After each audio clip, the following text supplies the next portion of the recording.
Das ist Battle Rap und sicherlich nichts anderes. Du Punker bist am Magersucht erkrankt, weil du am Tag 100 Gramm Wasser trinkst. Mein Album wird charten, während deins wie immer unten bleibt. Ich schreib am Tag so 100.000 Tracks, während du unterschreibst. Bei der Peter, weil die Panda-Bären doch mehr Schutz brauchen, lese ich so ne Scheiße, heißt es eine Woche Frust saufen. Diese Welt ist krank, weil Crew gefeiert wird, das geht zu weit. Ich step mit der MG zu Peter, als fände ich Zwegert scheiße. Wenn ich deiner Crew die Mikrofone aus der Hand reiße, heißt es, warum ich das tat? Ich sag, weil ich es anzweifle. Dass ihr Talent habt, ihr macht auf waschechten Gangsterloch, weil ihr drastisch verpennt habt, dass sich was ändert hier zum Mitschreiben. Deutscher Rap ist ultra wave. Was ist im Land passiert? Es geht nur noch ums Mutterficken, obwohl alle masturbieren. Ihr habt alle kein Talent und wisst nicht, was es heißt zu rappen. Dazu gehört mehr als alles auf ein Blatt zu schreiben. Und ich gebe diesen ganzen Rappern, die mir sagen, dass ich kein Talent hab, keine Beachtung, weil ich keine Hilfe benötige. Schreibe alles ohne nachzudenken, danach auf ein Blatt und kriege die Beachtung, die ihr nicht bekommt. Ich rappe wie ich will, was ich mache, besteht nur aus vieles. Das, was sie machen, nenne ich krasse Kacke. Brauche keine Hilfe, denn ich kriege es alleine hin. Habe nur ein Ziel und das ist deutschen Rap zu steinigen.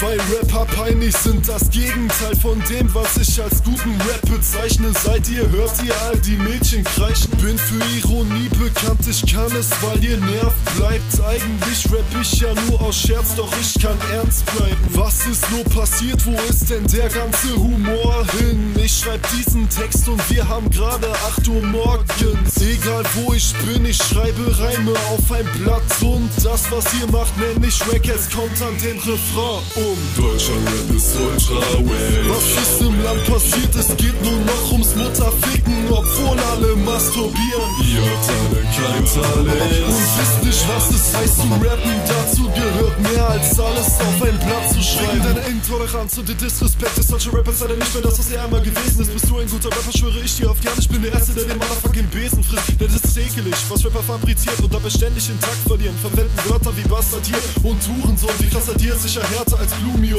und Blumenkohl. Kauft ihr euch zum Rauchen, weil ihr erfahren seid. Die Ähnlichkeit mit Gras ist ziemlich brechend wie ein Nasenbein. Fahre eine Benz und ihr fahrt Fahrrad, was ne Ironie. Ich hoffe, dass ihr labernden Affen dann dieses Video sieht und peilt, dass ich aus Scheiße Laberei was Ernstes machen kann. Als erstes wird der Kerl, der Rap verschandelt hat, dann abgebrannt. Scheiße auf das ganze Land, weil ihr es verschandelt habt. Ihr fragt euch, wieso ich das mache, naja, bin halt abgefuckt. Deutscher Rap ist ultra wave. Was ist im Land passiert? Es geht nur noch ums Mutterficken, obwohl alle masturbieren. Ihr habt alle kein Talent und wisst nicht, was es heißt zu rappen. Dazu gehört mehr als alles auf ein Blatt